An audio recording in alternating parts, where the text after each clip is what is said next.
Roy S. Moore, the Republican candidate for Senate in Alabama, visited the Capitol last month to meet with members of his party. Jonathan ErnstReuters Washington, Senate Republicans scrambled on Friday to find a way to block Roy S. Moore's path to the Senate, exploring extraordinary measures to rid themselves of their own Senate nominee in Alabama after accusations emerged that he had made UAL advances on 4 teenage girls when he was in his 30s. Mr. Moore remained defiant Friday, insisting in an interview on the Fox News host Sean Hannity's radio show that he would remain in the race.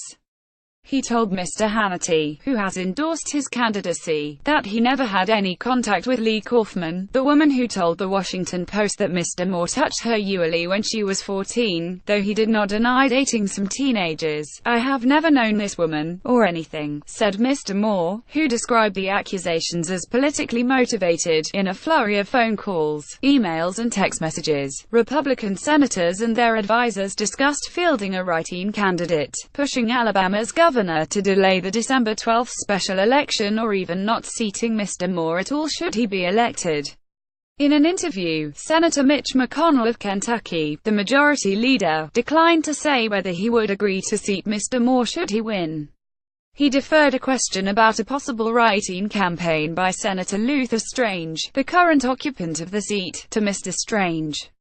The Senate Republican campaign arm, which Mr. McConnell effectively oversees, on Friday withdrew from a joint fundraising agreement with Mr. Moore's campaign.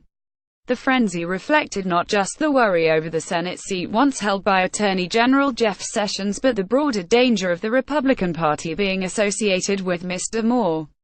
If Doug Jones, the Democratic nominee, wins next month, Mr. McConnell's majority would shrink to 1, possibly imperiling the Republicans' push to overhaul the tax code and most everything else they are aiming to do to reverse their spiral before the midterm elections.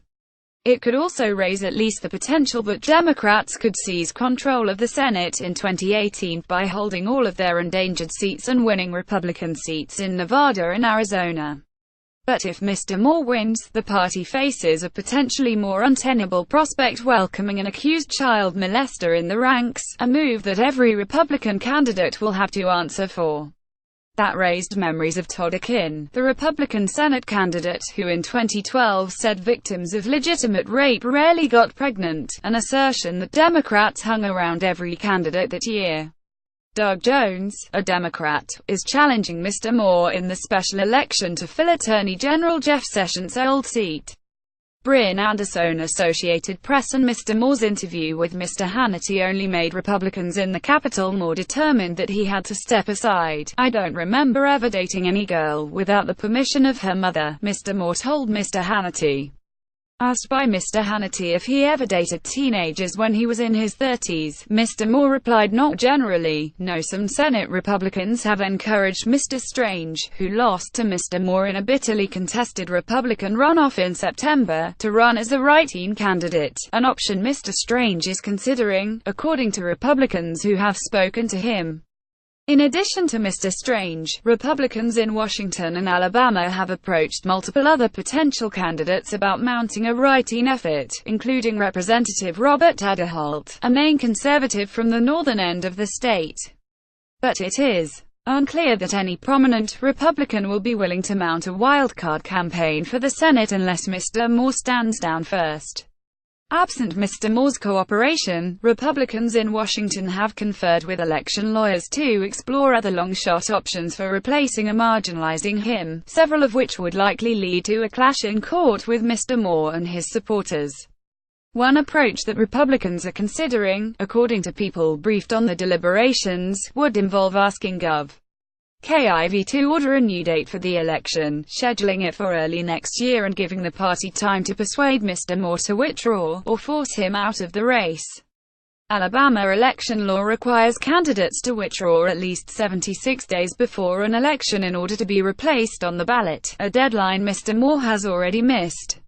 State law gives the governor broad authority to set the date of special elections, and Ms. Ivey, who is a Republican, already rescheduled the Senate election once, after inheriting the governor's office in April when her predecessor, Robert Bentley, resigned in a corruption scandal.